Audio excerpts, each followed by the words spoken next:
ಸ್ವಾಗತ ಸುಸ್ವಾಗತ. ಇವತ್ತು ಟ್ರಾವೆಲಿಂಗ್ ಫುಡ್ ನಲ್ಲಿ ನಾವಿರೋಂತ ಏರಿಯಾ ಬೆಂಗಳೂರಿನ ಹಲಸೂರಿನಲ್ಲಿ ಇದ್ದೇವೆ. ಪ್ರಖ್ಯಾತ ದೇವಸ್ಥಾನ ಶ್ರೀ ಸುಬ್ರಹ್ಮಣ್ಯ ಸ್ವಾಮಿ ದೇವಸ್ಥಾನಕ್ಕೆ ಭೇಟಿ ಮಾಡಿದ್ದೇವೆ.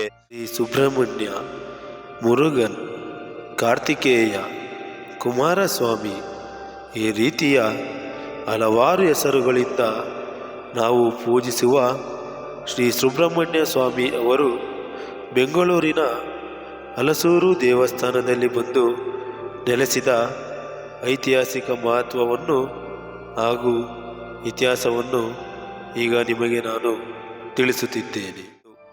ನಿರ್ಮಾಣದ ಶೈಲಿ ದ್ರಾವಿಡ ಶೈಲಿಯ ಗೋಪುರ ಮತ್ತು ಸೊಗಸಾದ ಕಲ್ಲಿನ ಶಿಲ್ಪಕಲೆ ಇಲ್ಲಿನ ವೈಶಿಷ್ಟ್ಯ. ಗೋಪುರವು ಎತ್ತರವಾಗಿ ಅಲಂಕರಿಸಿರುವ ಪ್ರತಿಮೆಗಳೊಂದಿಗೆ ಅಲಂಕರಿಸಲಾಗಿದೆ. ಕಟ್ಟಡದ ರೂಪ ದೇವಸ್ಥಾನ ಆವರಣದಲ್ಲಿ ಪ್ರಮುಖ ಗರ್ಭಗುಡಿ, ದೊಡ್ಡ ಆವರಣ ಹಾಗೂ ಹಲವು ಉಪ ದೇವಾಲಯಗಳಿವೆ.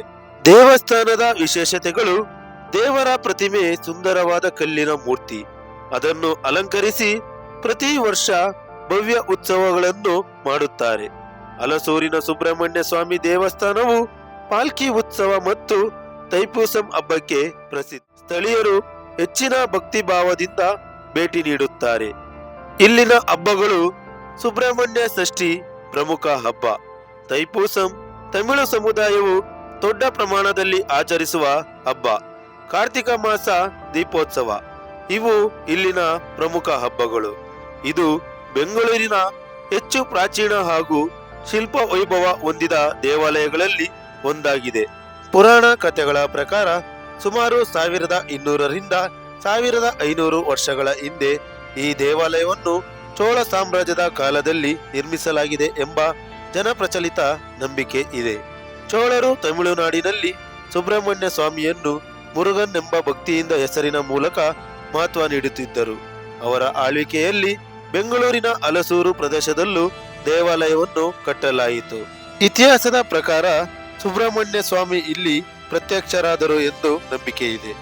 ಹೇಳುವ ಪ್ರಕಾರ ಹಲಸೂರು ಸರೋವರದ ಹತ್ತಿರವಿದ್ದ ಒಬ್ಬ ಭಕ್ತನು ತಪಸ್ಸು ಮಾಡುತ್ತಿದ್ದಾಗ ಸುಬ್ರಹ್ಮಣ್ಯ ಸ್ವಾಮಿ ಪ್ರತ್ಯಕ್ಷವಾಗಿ ಈ ಸ್ಥಳವು ನನಗೆ ತುಂಬಾ ಇಷ್ಟವಾದ ಕ್ಷೇತ್ರ ಎಂದು ಆಶೀರ್ವಾದ ನೀಡಿದರು. ನಂತರ ಭಕ್ತರು ಇಲ್ಲಿ ದೇವಸ್ಥಾನವನ್ನು ನಿರ್ಮಿಸಿದರು. ಇಲ್ಲಿ ಬಂದವರಿಗೆ ಸುಬ್ರಹ್ಮಣ್ಯ ಸ್ವಾಮಿ ಶಕ್ತಿ, ಧೈರ್ಯ ಮತ್ತು ನೆಮ್ಮದಿ ನೀಡುತ್ತಾರೆ ಎಂಬ ನಂಬಿಕೆ ಇದೆ. ಒಮ್ಮೆ ಬಂದರೆ ಮತ್ತೆ ಮತ್ತೆ ಬರಬೇಕು ಎಂಬುವ ಪವಿತ್ರ ಸ್ಥಳವಾಗಿದೆ. ನೀವು ಕೂಡ ಭೇಟಿ ಕೊಡಿ ಅಂತ ಹೇಳ್ತಾ ನಾನು ಮುಂದಿನ ವಿಡಿಯೋದಲ್ಲಿ ಸಿಗ್ತೀನಿ. ಬಾಯ್ ಬಾಯ್.